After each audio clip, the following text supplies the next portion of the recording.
I'm back in plenary session. I'm joined by Dr. Cody Meissner. He is the Chief of Pediatric Infectious Disease at Tufts University. He's a member of the VRBAC Committee, the FDA Advisory Committee on Vaccines. Dr. Meissner, it's a pleasure to get to speak with you. Well, thank you very much for the invitation. I'm delighted to be here today. You know, I've been following your writings with great interest over the course of the pandemic, and I have always appreciated you being a staunch defender of the interests of children, which is your specialty, but also, I think, so very important in these times. I've listened to you on a number of podcasts. I've read a number of your editorials, and I was going to take a stab at trying to summarize some of the broad points that you want to make clear to the audience and see how you feel about that summary. One point I think you want to make clear is that you were somebody who still worries, but you worried even early on, that the impact of prolonged school closure on children will be very negative on their future outcomes, and that the harms of that intervention may have exceeded the benefits, very likely by a couple orders of magnitude. I share that belief. One of the other points that you've made, I think rather eloquently, is that you are a supporter of the idea that at the current moment, children between the ages of 5 and 11 and their parents and their pediatricians should be able to offer a vaccine.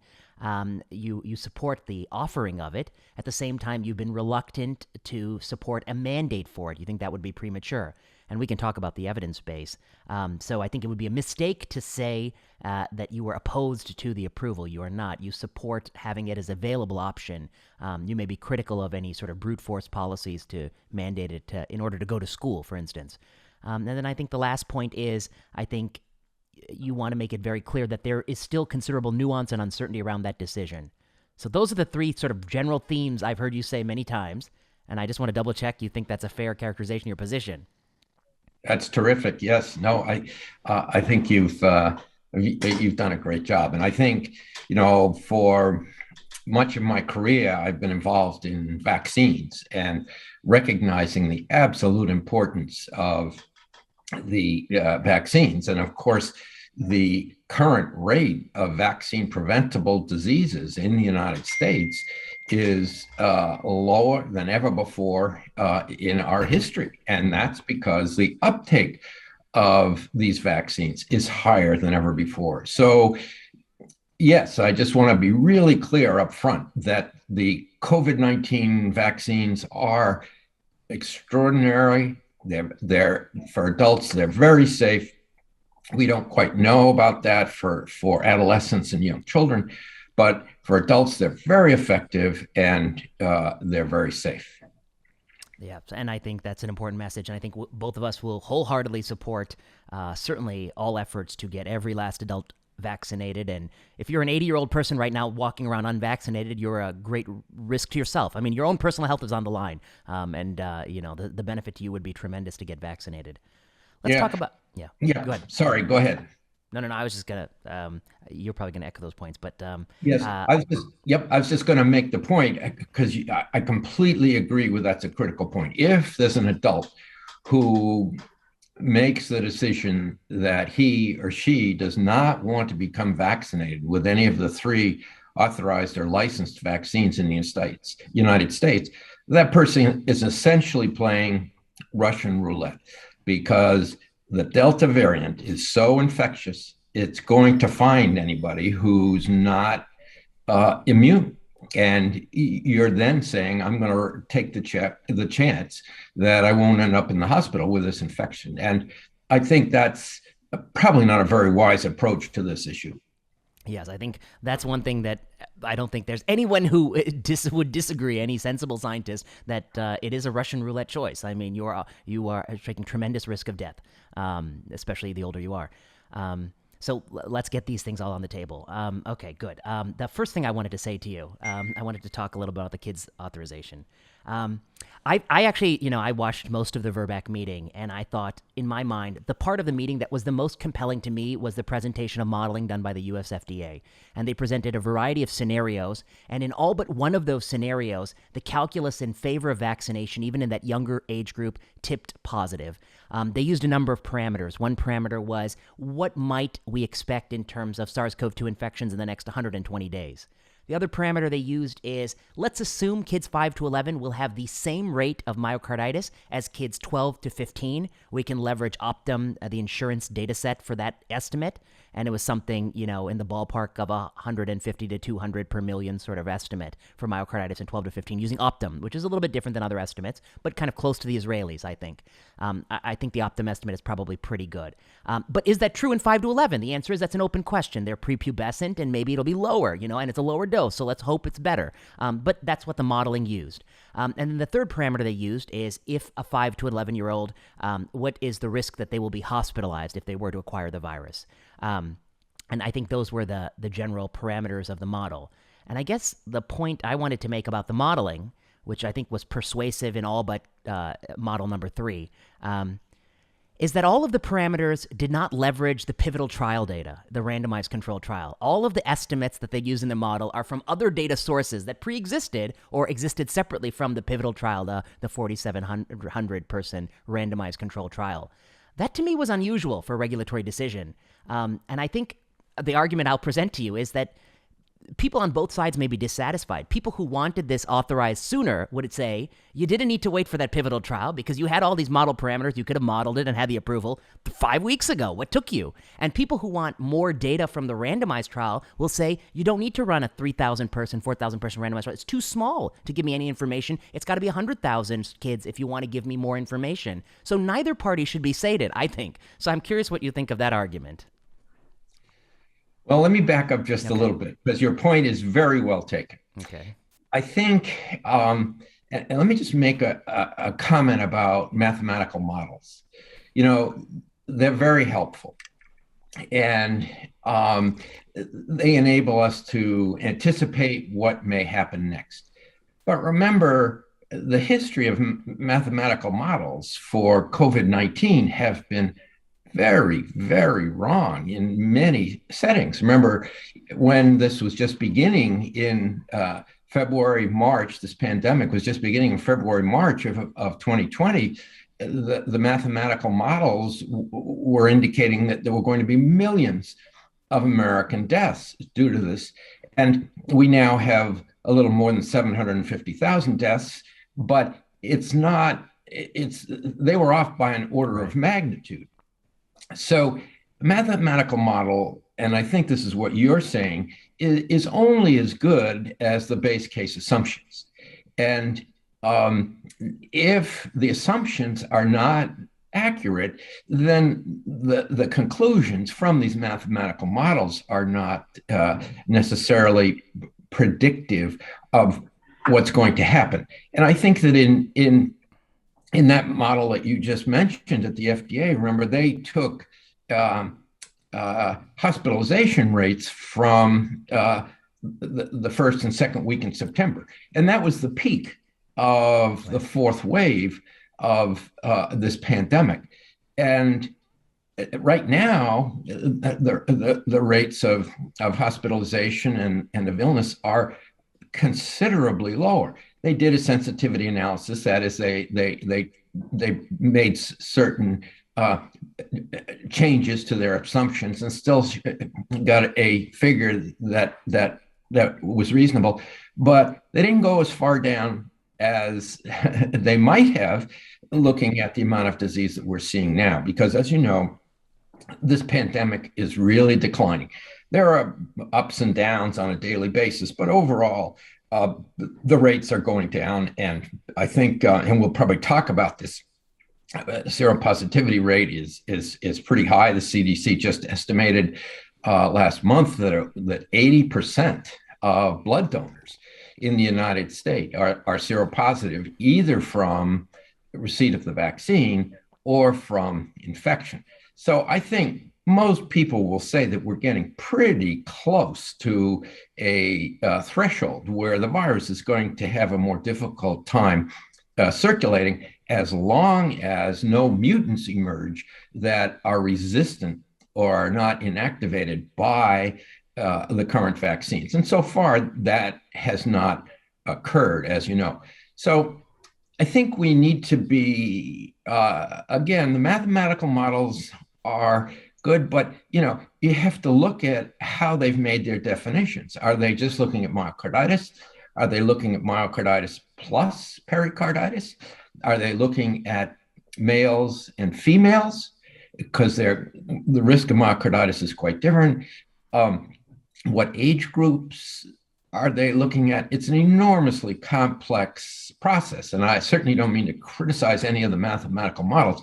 I'm only pointing out how difficult it is to conduct and conclude exactly what's going to happen next, because this virus has made us all look kind of silly again and again. Mm-hmm. No, that's well put. I mean, I share your feelings. And the one thing I'll add on to your point is Imperial College London predicted over 1.5 million deaths, or over a million deaths in a very short time span, which, we're 700,000 over, a year and a half now. So it was really off, I think. And the models have been off in many respects. The one thing I will add to your point is I actually think that when it comes to sort of regulatory decisions, I don't like to use models at all. I mean, I'm a sort of an FDA purist that I like to use randomized controlled trials. So I'm in the category that I would have run this at a 100,000 person trial. I know Pfizer has the money, and I know the appetite to enroll children is through the roof because 1 million children, 5 to 11, have already been vaccinated. So it could have been enrolled rapidly, I think. And I think that, when you're talking about event rates, 1 in 5K, which is myocarditis boys, maybe 12 to 22-ish, not girls, of course, and not if you take boys' myocarditis and divide it by the denominator of everyone in America. Okay, that's a lower number, sure. But if you're looking for events 1 in 5K, I mean, you need a lot of power, and, the power of the study is just sort of not enough for it. Here's one thing I wanted to ask you. I mean, correlators to this. I think, what are your thoughts on the subgroup of children who already have had the virus and cleared the virus? I think they have a fundamentally different. Actually, maybe before I ask that question, let me just point out one thing. Whenever we think about vaccinating any group of people, there are benefits to the individuals getting vaccinated and risks to the individuals getting vaccinated and potential benefits to aggregate society and other people. And when we talk about kids 5 to 11, I guess my feeling about that second part of the equation, the benefits to society or the benefits to the pandemic trajectory, is that the uncertainty bounds are massive. I mean, I think many people feel strongly that if we were just able to get these kids vaccinated, the pandemic will dissipate or it'll be a very different trajectory. But the truth is, it may dissipate without doing that by itself. It may have ebbs, a few more peaks may come, all smaller than the fourth wave, but we still may get peaks because there's pockets of older people who are unvaccinated, and they're the ones who, if they get sick, they're going to go to the hospital. So I guess I would argue that it is rather speculatory to know what this vaccination campaign will do for society. And so if that's true, it's speculatory, we should focus more on the risks and benefits to the individual. I wonder how you think about that general framework. Yeah, let me give you my perspective on that, because I think you're absolutely correct. For example, remember when the human papillomavirus was first licensed and made available for adolescent females? It was not recommended for males. And there were many people that said, well, if we don't vaccinate males, we won't get herd immunity against HPV, and they won't. If a male's vaccinated, he won't infect the females. Well, the reason the ACIP did not recommend males is because one of the basic tenets of vaccinology is you can't vaccinate a person who isn't going to derive benefit from the vaccine. That is, you cannot vaccinate one person in order to protect another person. You can't expose the vaccinated person to the risks of the vaccine because, as you said, no vaccine is 100% safe without that vaccinated person deriving some benefit. And the recommendations from the ACIP changed in time as the drug companies did studies, and they showed that, wow, out of the 22,000 cases of cancer that occur, about 2/3 are cervical cancer, but 1/3 are cancers in males. Mm-hmm. So we can certainly justify vaccinating males because they will benefit themselves. And so you're absolutely correct. It's one of the basic concepts of immunology. That is, we have to be sure there's benefit to the individual. We can't Otherwise, what we're really doing is we're sacrificing our children to protect that uh, 60 Stubborn, yeah. million adults or so who are so stubborn they won't get the vaccine. And therefore, we're exposing the children to the risks. And what we're talking about right now is myocarditis. And that's not ethical. We've got to be sure that there's a benefit in children.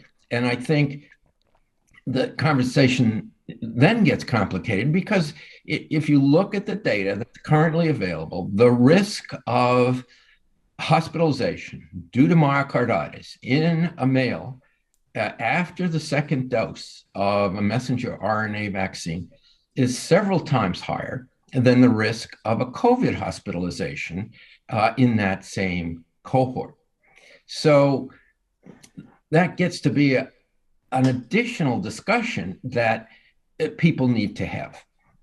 That's really well said. And I think that's a really important principle of immunology and public health ethics that has been longstanding, which is that, and so that brings us, that allows us to have this discussion, I think, about the risks and benefits to the kids themselves in 5 to 11, which is where I prefer to have it. Also, I think the uncertainty is a little bit less. It's still great, but it's still a little bit less, so we can manage it a little bit. I guess I would say that in this group of 5 to 11, the one subgroup that I want to ask you about and get a sense of what you think is there are many 5 to 11-year-olds who have already had SARS-CoV-2 and recovered from it. In fact, maybe even 40% of it them don't know that they've had it and cleared it. And I guess to me, in the subgroup of kids with either seroprevalence positivity or known documented recovery, who are healthy, not obese, no comorbidities, the risk-benefit calculus of this vaccine, I think, is very uncertain and very tenuous. And I guess, the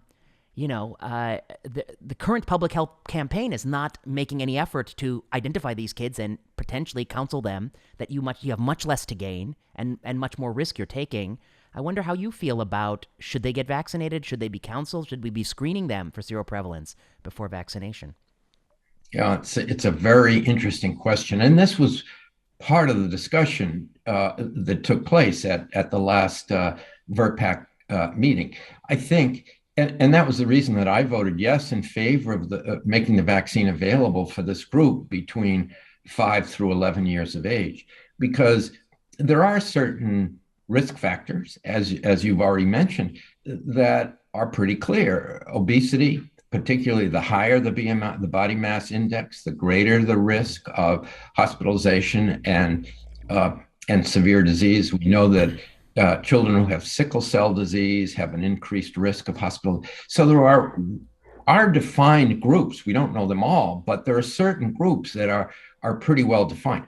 And I think those groups should have access to the vaccine. I think that they have an increased risk. And if the parents understand the potential risk from the vaccine and weigh that against the risk of a severe COVID infection, I think parents should have that opportunity to go ahead and say, yes, I understand. I've had a discussion and I want to get my child vaccinated. And that's the way it should be, I think. But I'm very uncomfortable about mandates. And I know you mentioned that already, and maybe we can talk about it. But I think the vaccine should be available. If there's a person who lives in the same household as the child who's immunocompromised, if it's an extended family or it's a parent who's being treated for cancer, for example, that's another consideration. We wouldn't want a young child to bring home the virus to a person who's particularly susceptible. Yeah, no, those are great. Those are great populations where I think I'm comfortable with access, and I'm comfortable with people recommending it and saying, like, that's really where you need to focus your energies. It's the healthy, non-obese, non-comorbid kid who's already had COVID and recovered from it, whose parents live in the bubble of New York or San Francisco, who I struggle with, because I think that one of the purposes of the regulatory state is to shield the public from decisions that may not be consistent with their own best interests, that are made out of a place of anxiety or fear or tribalism, etc. So I worry about that healthy 5-year-old in Los Angeles schools whose school board may very soon, and we can move to the mandate issue, may mandate it as a prerequisite to attend in-person education. Let's talk about the mandates for a second. I guess I took a stab at it. I wrote something in U.S. News and World Report about this, but it came to my attention that Los Angeles was they were mandating that all kids 12 and up, so even in the group of kids where it's only under the auspices of EUA, not formal approval, all kids 12 and up have to complete 2 doses by a certain date, and I believe that date was close to January, in order to attend in-person education. And I had a few concerns. One of my concerns was it didn't give any allowance for a 12-year-old boy who may have had SARS-CoV-2 and recovered.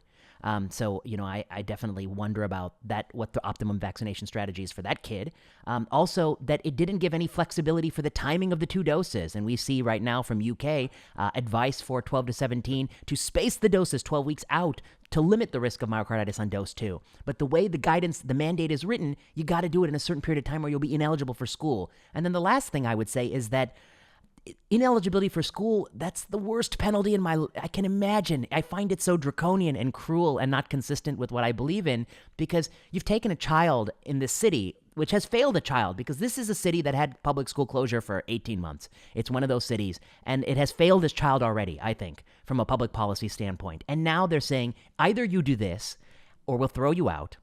And the last piece of the puzzle is there's racial differences. There's a study that came out in Mercury Times, African Americans 62%, whites 87%, Asians 92%. So it will be, I think, a structurally racist policy.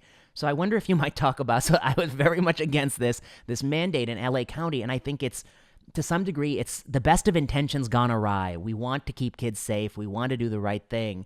But people forget that there are unintended consequences to things. And the result of this will be you're throwing out mostly more black kids per capita than white kids. And they're getting thrown out of school. And some will have myocarditis as a result of the policy. And their parents will feel bullied into it.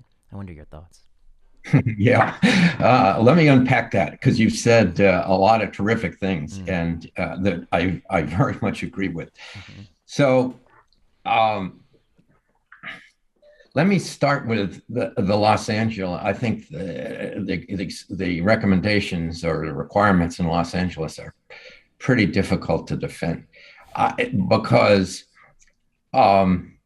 in order to participate in athletics in high school, if a child is required to, or an adolescent is required to be vaccinated, well, that worries me a little bit, because if athletics is such an important part of school, and for many children, it provides access into college or further education. And if a child gets myocarditis following a second dose of the vaccine, then she or he is going to be told by a cardiologist, no exercise for 3 to 6 months.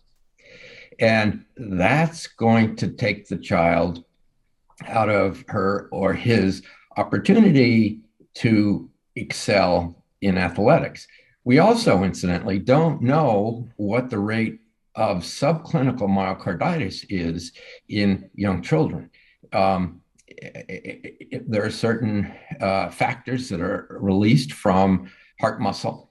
If there's damage, and we know there is damage in a very small number, again, we're talking about very rare events of myocarditis, where, as you said, it's about 100 cases per million, and plus or minus another 50.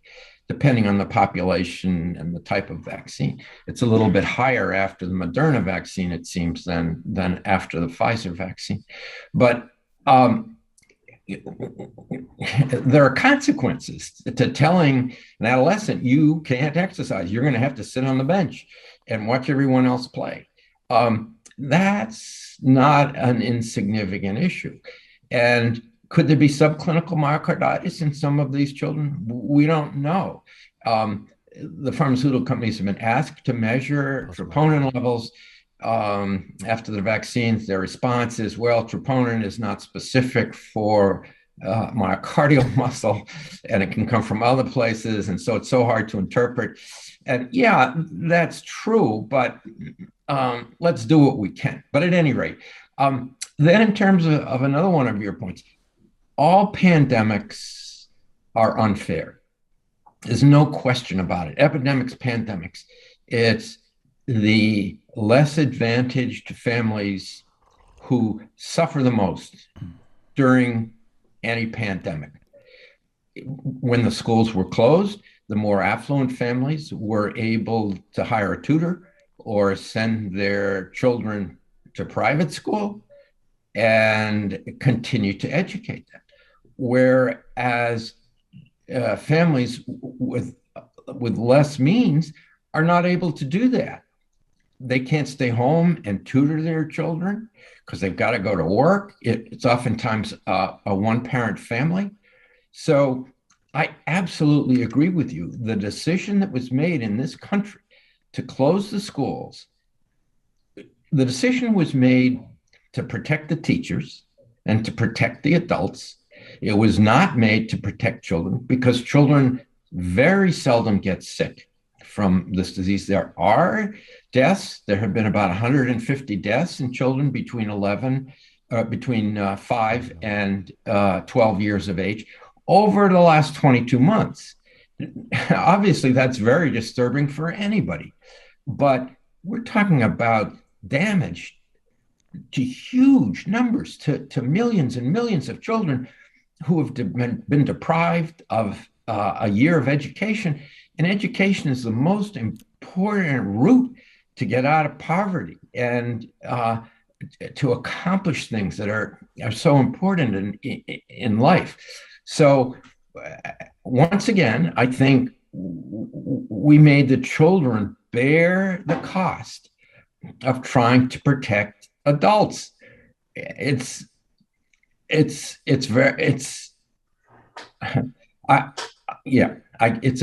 glad that you feel the same way. I've tried to get that point across unsuccessfully. Yeah, I think you tried valiantly. We all tried valiantly, but it's a death blow. I mean, I don't think people will fully appreciate for 20, 25 years exactly the magnitude of the blow to these children. It will, and the implications will spill over. I mean, obviously, their career lifetime earnings are going to be impacted. Their graduation rates are going to be impacted. Teen pregnancy will go up, and there'll be gun violence and those sorts of things that always happen when you take away the one last tattered rope ladder of upward mobility left in this country. But the spillover effects will surprise many people. I think they'll include democratic processes, elections, the way people respond to political propaganda. Our ability to discern truth from fiction relies on education, and I think the spillover effects are so unpredictable and chaotic and detrimental. And that's not even to say that and also their life expectancy is going to be shorter. They're going to lose many years of life because we know poverty will do that to people. And what we have gained by doing it is minuscule, if anything, perhaps even harmful, because I'm not even sure we actually spared them the spread of the virus. I don't know where they were doing I'm not sure how much we impacted the viral spread by doing it. So there'll be many papers to come out there. Let me make one more kind of concrete example. Many times when you go into the supermarket today, or you go into a bank, or any kind of retail store, there's almost always this plexiglass that's set up between you and the workers. Mm-hmm. And in many schools, the school boards decided to put up these plexiglass shields around the desks. Mm-hmm. It increases transmission. Yes, that is probably the worst thing that could be done. Because, and the way I think of it is, if someone exhales cigarette smoke, takes a big puff and then exhales, this plume of smoke comes out. And just think, if there were a plexiglass shield there, it would go up over the top of it and next door, and then it concentrates it. And what's important is to have ventilation. We want free flow of air, not these barriers that restrict it. That's the worst thing that could probably be done.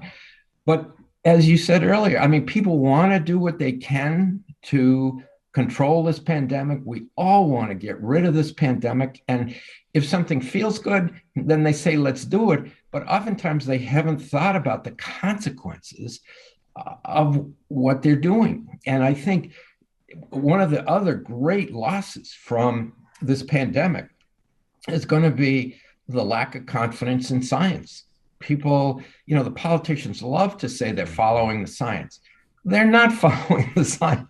They're following the political pundits. And I think people are simply going to lose a lot of confidence in public health experts. Let me talk about that for a second. So, yeah, I think the plexiglass is a metaphor for a lot of what you do. You do something in response to a threat. You actually make it worse. You don't see it. And that's a lot of what we did, self-inflicted wounds. Here's one thing that I think has already, but will continue to usurp confidence in public health and in institutions, which we need to have some confidence in.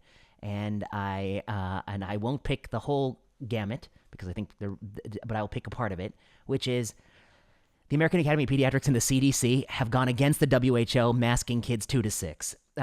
We can debate 6 to 11. I think I could have a debate with you. I'll take either side you want me to take for the purpose of debate for 6 to 11. But less than 6, I cannot debate it. I mean, I just think there's just no credible evidence that is going to help. And the consequences are non-trivial. And that's why the World Health Organization, that's why the European CDC, that's why UNICEF all advise against that policy. And in this country, we are so drunk on that policy. We've lost reason. I believe that the reason why we, and by we I mean mostly left of center, mostly academics, have embraced it so tightly is that we didn't like that man who was in power, Donald Trump, and he refused to do it. And so much of our scientific response is just the emotional reaction that whatever he doesn't do is must be, if he didn't do it, it must be right. So let's do it and do it really hard.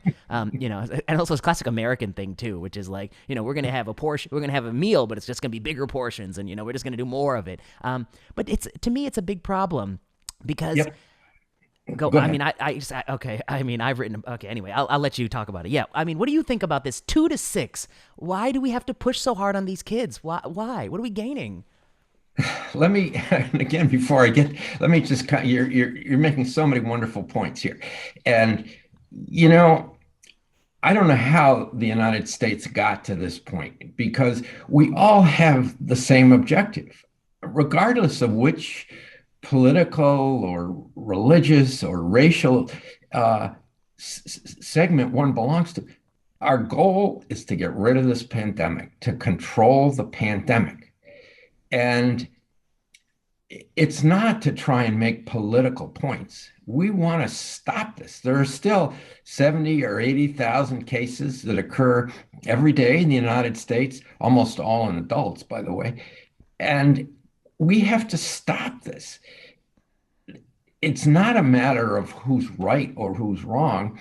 We have to really think about what's the most effective way of controlling this and what interventions are likely to work and what aren't, because nobody knows what's best.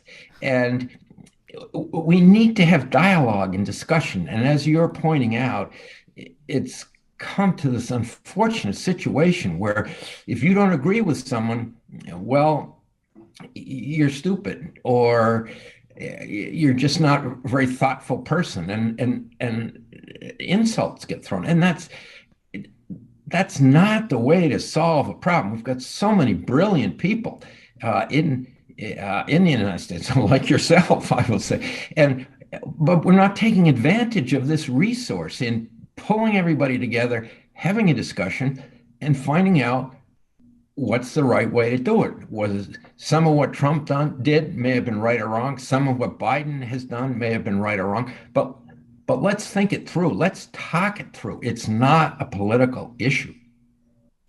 I've discussed this masking kids with people in Europe and also here, and I noticed that there's huge differences of thought. It's massive. Europeans would not even entertain the idea. I've always said that one of the great failures of the pandemic will be, particularly for the non-pharmacologic interventions, the lack of randomized or cluster randomized control trials, particularly schools. We're going to leave this pandemic. There's zero ongoing. We're just not going to know, and it's just going to be more entrenched and more, these quasi-experimental studies. And I guarantee you, there's going to be 1,000 studies that show it works, and there's going to be probably 200 studies that shows it doesn't work, because I think it's harder to publish, it doesn't work. So I think there'll be some imbalance in the number of studies, but they'll all be of very low quality and we won't know the truth. But when I talked about cluster randomized controlled trials in Europe, they felt there was no equipoise to even do it in 2 to 6. And in this country, people feel there's no equipoise because we know it works. And that to me is the definition of equipoise. Anyway, I think it is something that, the AAP is a great collection of individuals, but sometimes organizations get things wrong, I think. And I think they got it wrong on this instance. And I do worry that because they've lent their imprimatur to such a visible thing that runs counter to a lot of people's intuition, that a 2-year-old may not be benefiting from chewing on a cloth mask. I mean, it runs counter to a lot of intuition. I do worry that it'll result in a huge loss of trust to the organization downstream. And I worry about the implications for that when we need trust in institutions. Yes. And this is like a live wire. It's almost radioactive to talk about masks. Yes. But we still don't know if masks make a difference. We don't know. Even in adults.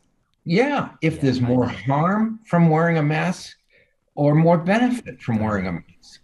And people just don't want to hear that because it doesn't satisfy their desire. People like to put on masks because they feel like they're doing something to prevent spread of the pandemic. But the real question is for children in particular is, what is the harm that comes from wearing a mask every day in school? I think we need to do the randomized trials that you're talking about in order to really assess that issue. I mean, there are certainly going to be harms, and maybe the benefit outweighs the harm, but we don't know. And before we take such a dramatic step, we should be able to answer this question because, as you're pointing out, the CDC has published probably a dozen reports, but they're not controlled trials. And others have published them. And as long as the bottom line shows that there's a benefit from the mask, then the editors love to publish the paper.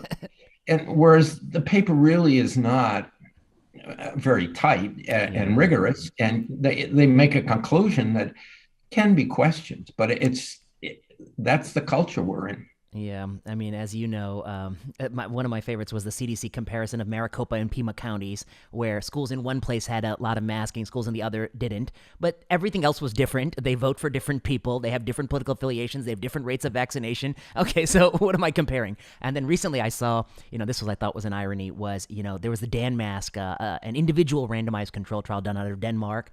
It was famously powered for a 50% reduction in the acquisition of SARS-CoV-2 from receipt of a box of surgical mask and instruction to wear a surgical mask. It was a null study. It was published in Annals of Internal Medicine last summer. When it was published, many people, and I think fairly, said it was underpowered to detect a more reasonable absolute risk reduction, relative risk reduction. A 50% relative risk reduction is just too big to expect, and I agree. That's unrealistic. It's not powered for 10%, 11%, 12%. But then yesterday, the BMJ releases a meta-analysis of a bunch of confounded retrospective studies that says a 53% relative risk reduction, and everyone trumpets that. And I said, you're the same person who said Dan mask was underpowered. You can't have it both ways. Either Dan mask is underpowered, in which case the BMJ estimate has to be spurious, or Dan mask was adequately powered, if you believe the 53%, in which case it excludes that benefit. So you can't have it both ways, but that is the culture we're in. Science is on life support too. I wanted to ask you about boosters. Famously, Marian Gruber and Philip Krause have announced, and I think they should already have stepped out. They should already have left the FDA, resigned. These are two senior officials in vaccine products who have worked for decades at the agency. These aren't the people I want to lose. I mean, these are the people I want in that seat because I trust them. I trust them to do an excellent job, and they're tremendous public health stewards.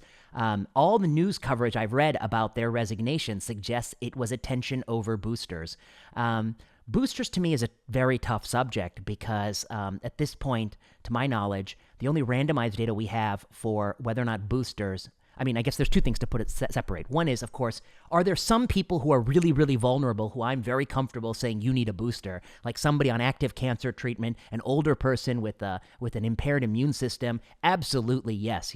Go get that booster right away. But what about a 25-year-old man who got 2 doses of Moderna? What about a 30-year-old woman who got 1 dose of J&J and didn't have anything happen to her? Should she get another J&J? And here I think the calculus is very difficult to know.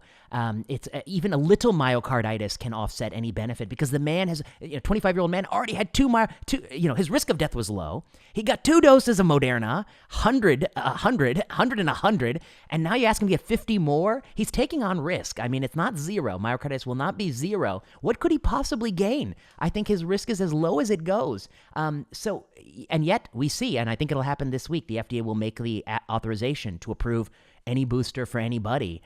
They're not having a VRBAC this time, which I think is problematic.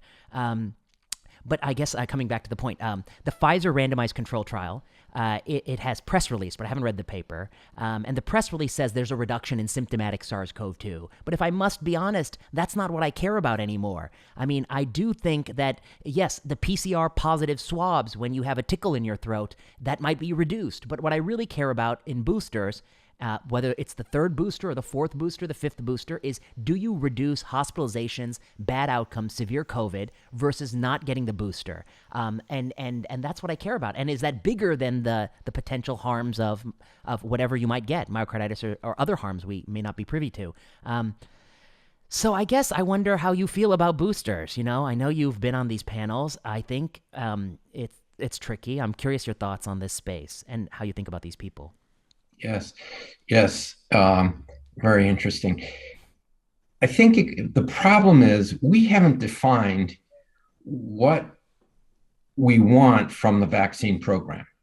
I mean, most people would say that the immunization recommendations are based on preventing hospitalization, preventing admission to the intensive care unit, preventing the requirement for intubation. And if that's what we're trying to prevent, these vaccines are remarkable. They are so effective.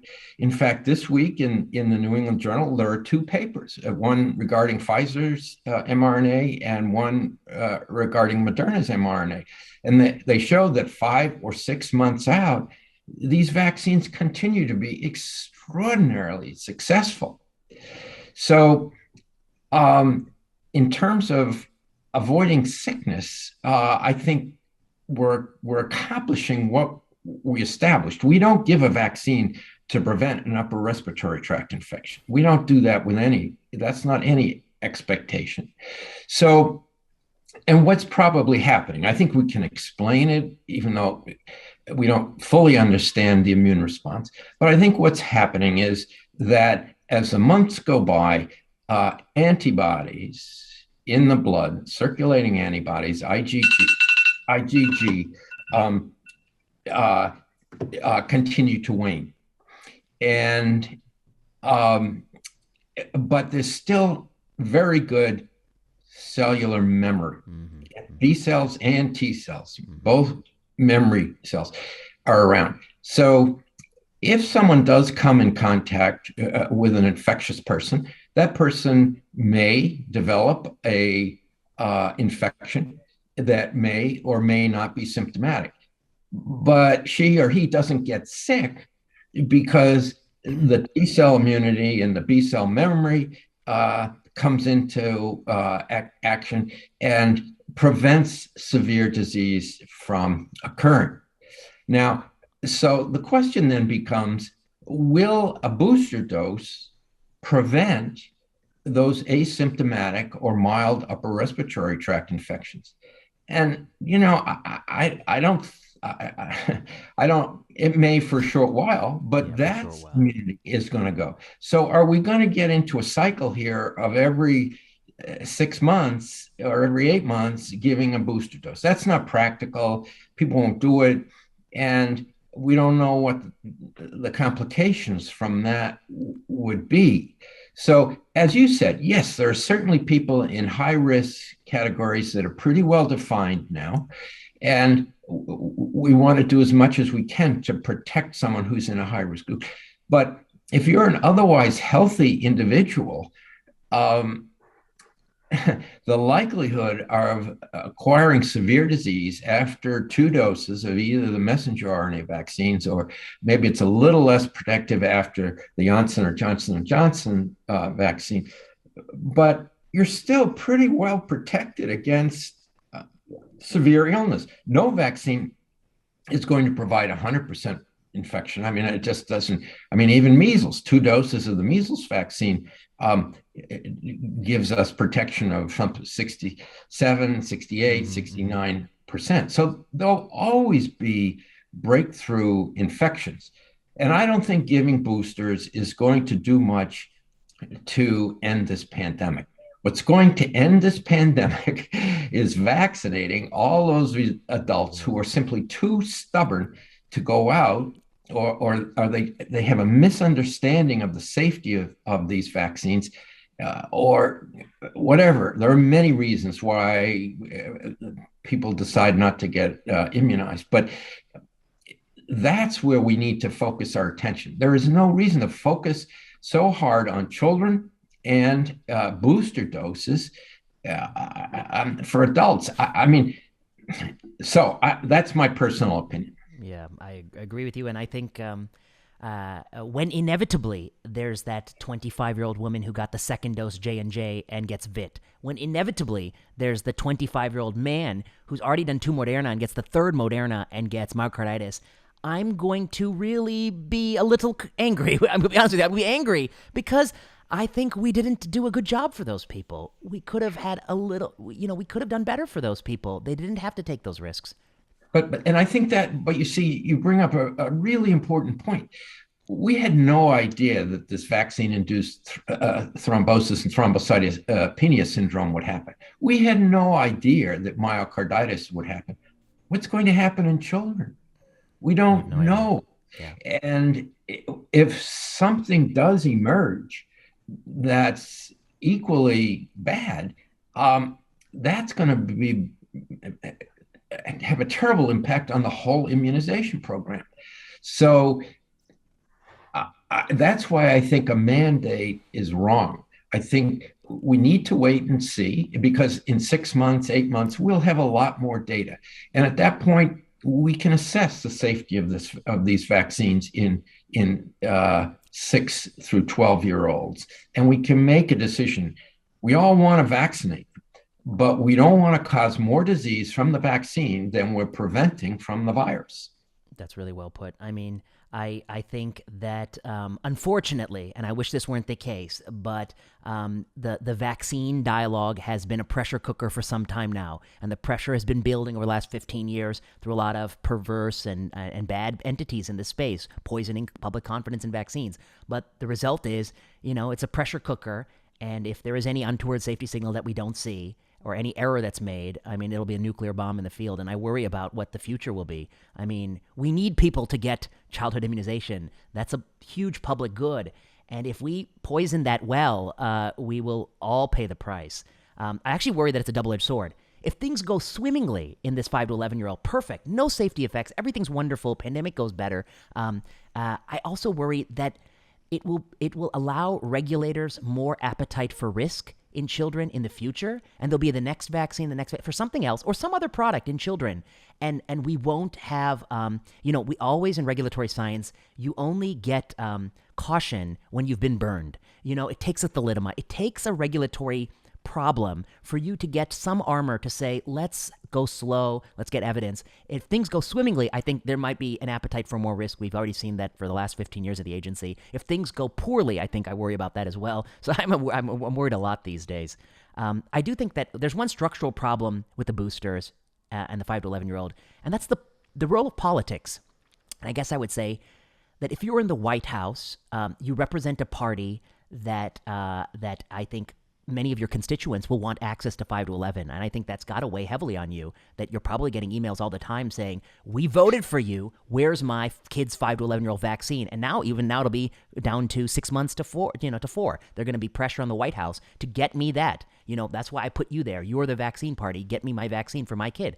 The next thing I think is that businesses and even the economy and the public, we see the scoreboard go up every time there's a 27-year-old who's been vaccinated, who has a cold, and he goes to the local CVS and they swab him. It's a case, and it'll be counted on the case tally, and that will create sort of an environment of reluctance to participate in the economy, or may close cruise ships, or may close businesses, or may stop sporting events. That's a threat.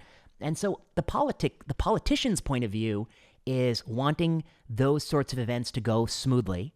Myocarditis, unfortunately, that's not going to close the economy. A bunch of myocarditis cases, the politicians said, that's tough. I mean, it doesn't help hurt the politician. I mean, it hurts people, but the politician doesn't pay the price. It's not part of the pandemic narrative. So I think I don't want the politician making the choice. I don't want the politician telling the FDA, the deadline for boosters is September 27th and you better get it done until Marion Gruber and Phil Cross resign. Okay, we'll give you till October, but get it done, Peter Marks. So that to me is a problem, I think, that we need. I don't know. I hope we reflect on after this and think of some real firewalls. I think the White House and the FDA should be 100% firewalled, even to the point where I think maybe the commissioner should no longer be a political appointee. It should be someone inside the agency, because I'm worried about, even those of us who like this administration, which I put myself in, I do. I worry about the next administration. I worry about a future person and a future problem. But maybe that's just me. Maybe this is something you don't want to comment on because it's a little too hard. No. Yeah. There's so many comments and thoughts I have here. First, I'd just like to make a comment about Marion Gruber and Phil Krause. I knew them. They're absolutely wonderful people. They gave a lifetime of service, and they're remarkable people. They were underpaid. They were overworked. They did it because they were committed. But you know what? The FDA, or CBER at least, which is the group that I know so well, are the same. Those people are remarkable. Peter Marks really cares about doing the right thing. And he listens intently to all positions, and he thinks about it very carefully. I don't think there's anyone better that I would want in that position. I may not agree with every decision, but he is a very bright, thoughtful person who really wants to do the right thing. So I want people to understand just how difficult it is, because you can imagine CBER, which is the VRPAC, CBER is receiving so much pressure from federal officials, from the pharmaceutical industry. We're in a very difficult spot. Pfizer and Moderna are really driving this wagon, and they have an enormous conflict of interest.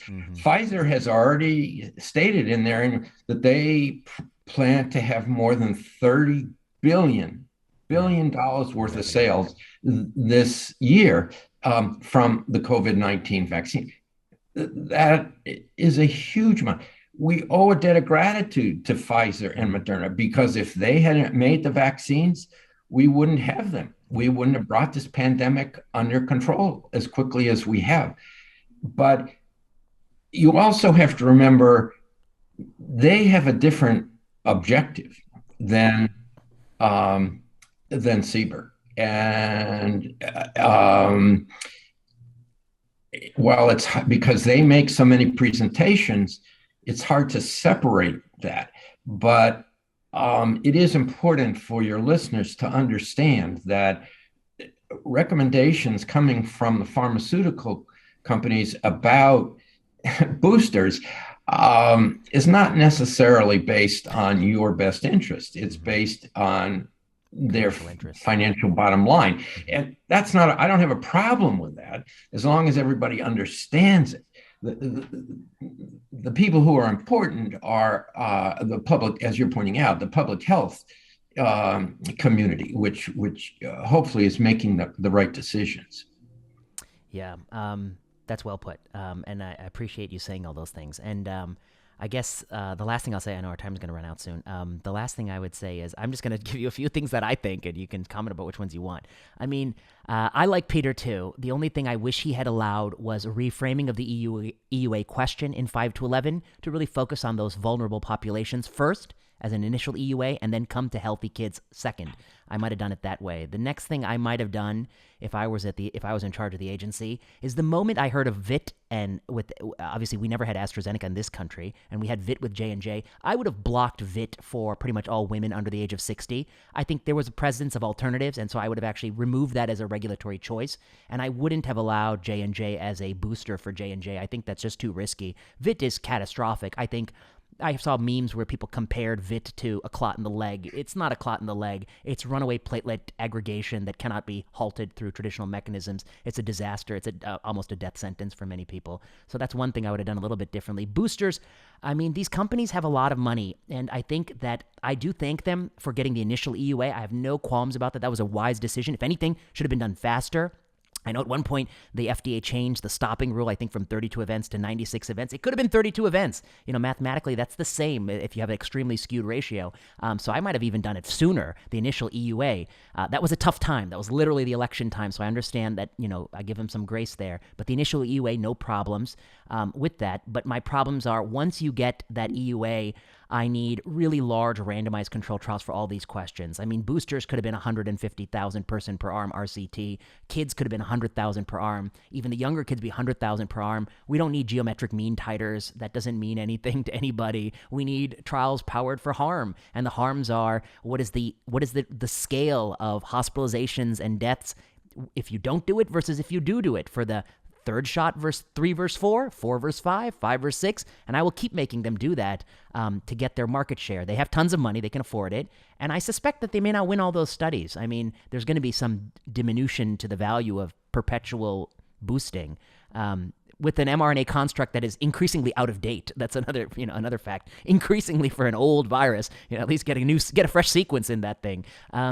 Those are some of the things I would have done differently. And then, of course, I wouldn't have closed school. I would have opened them in the fall. I would have closed them, but I would open them in the fall, and I wouldn't have masked kids, unfortunately. I would have done a cluster RCT, and I suspect it would be null, and so then I wouldn't be masking kids. Those are just my thoughts.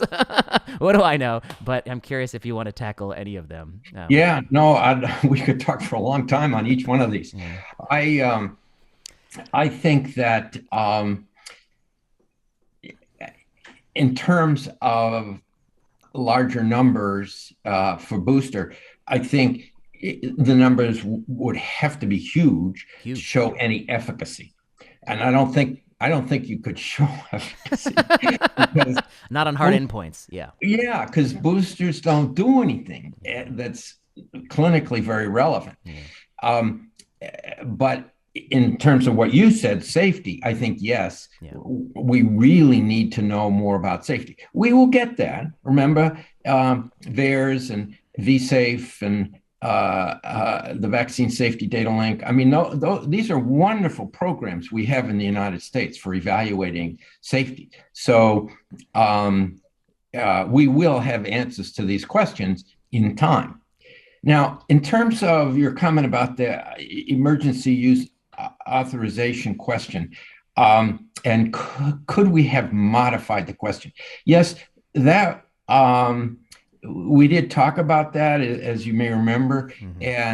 But remember, the FDA has to present the question based on the data that the company issues and provides.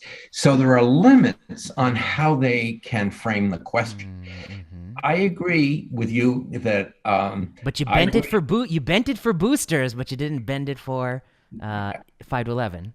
Well, I can't speak for the FDA. Okay. It depends on how what options were given. It was binary, either yes or no. That's what they gave you. Yes. Yes, and so I think I wish that it had been made available. But remember, our role VRBPAC's role and FDA's is just to say, yes, the vaccine should be available, or no, it shouldn't be available. We cannot define who gets it. Yes, that's ACHIP. Some people had hoped that the CDC, it's their responsibility to determine who's at greatest risk and who should get it. And it really wasn't our responsibility to say, yep, if you have these risk factors, you should get it. And if you don't have it, you don't need it. So that you had to talk to somebody from ACIP sure. in order to get that issue addressed, because I will just hedge on that one. Okay, fair. Yeah. So are we out of time, or no? I have a few more minutes. One thing I wanted to say about, but you have more thoughts. Finish your thoughts, and then I'll say one more thing.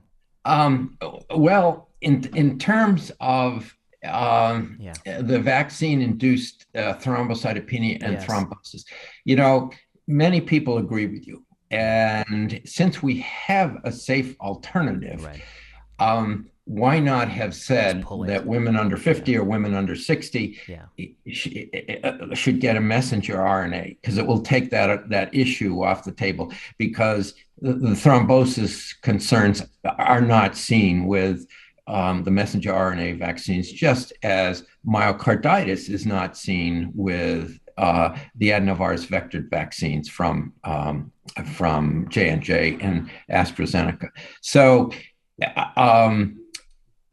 I think remember that vaccine did have advantages in the sense that it was one and done and refrigeration. But it didn't require ultra refrigeration, and a lot of facilities don't have that. And for people who only were going to be in a certain area, could only get one shot, that one shot was certainly better than none. So, I mean, I think there were reasons to have that, although I agree with you that if I was a woman in that age group, I would probably think pretty hard about getting the Janssen vaccine even today. But I think they should be boosting with mRNA for sure if they've already gotten it, and then now they should get mRNA if they haven't. Yeah. Yep. The last thing I thought I had for you about safety signals was, we do have a good system in the U.S., but it could be better, and here's why I say it could be better. I learned about myocarditis from reading the Jerusalem Times in February of this year. I didn't learn about it from our surveillance system. It was the EMA that launched an inquiry, I think May 7th, and then, we finally started talking about it in the summer. I learned about VIT from Europe. I learned about VIT. Obviously, they had AstraZeneca given to 100 million more people than we had with J&J. And then I think that obviously J&J and AZ have similar pathophysiology or putative pathophysiology for that mechanism, so that would be logical. Although I think our systems are good, the challenges, I think, at least with VAERS, is it's passive surveillance, so people don't know what to report. They don't know what to report. I think there's lots of barriers in practice to reporting in a passive surveillance system. I think that, when you see a VIT, something's new because you don't see VITs every day. But when you see a myocarditis, it's tough because myocarditis you do see from time to time. But when you see a lot of it, and then I think you can start to get a sense. And so, safety signals I think are tough. And I do hope that after all this, we think about maybe even more active collection of safety information for products that are debuted on. We could set a threshold for 500,000 people in the first month, some reasonable threshold for products where we really need to make a concerted effort to look for safety signals because they are often unpredictable, idiosyncratic, and can be missed, I think, in the day-to-day shuffle of clinical practice, especially if the safety signal is something that is itself a commonly occurring entity, like myocarditis. Yes, if it's in the background. Yep. So I would say a couple of things. First of all, we do have vSafe. Yes. Okay, that's better. Yeah. And that's, I suppose it's kind of in between active and passive, but everyone who got the vaccine was requested to sign up for vSafe and was contacted periodically, as I was, and I'm sure you were. So, that's reasonable. Now, in terms of picking up a signal with myocarditis with VAERS is passive, meaning that anybody can report it. It can be the vaccinated person, the parents, the family, the physician who gave the vaccine, a nurse, the pharmaceutical manufacturer is required to report it, any adverse reactions to VAERS. So, um, and you're right. I mean, we had early cases of VAERS at my hospital, and I would say, well, you reported it, right? And no one reported it. Correct. So I Exactly. think and we're pretty sensitized to this issue because I'm always talking about vaccines, and so I think you're absolutely right. The numbers reported from VAERS are probably on the low side, but they did do chart reviews. The FDA has and the CDC have done a very they've made a strong effort to try and confirm the rates, and I think that's why you heard about higher rates from Israel because they have a much better system Exactly. for Mm-hmm. assessing Mm-hmm. adverse reactions. But remember, the way VAERS is constructed, a person should report anything that happens after you receive a vaccine. You're not supposed to try and decide whether it was caused by the vaccine. We're just looking for a signal. So if a person gets bitten by your neighbor's dog, for example, the afternoon after you got a vaccine, you're supposed to report that because it's almost certainly got nothing to do with the vaccine. Correct. But it's up to But someone else to decide when they look at aggregate data. yeah, you need to have a huge database to Mm-hmm. be able to Mm-hmm. address that issue. So that's why it's important for people to understand. And, every vaccine information sheet that's handed out to a vaccinee does list how to report to VAERS. It's a phone number and a email address. So people make it as easy as possible. Could it be better? Absolutely. Everything we do could be better, Yeah. but it's still it's pretty good. That's well put. Okay. I really appreciate your time, and I want to thank you for it. And I want to just tell you that I look up to you throughout this whole pandemic. I'll tell you why.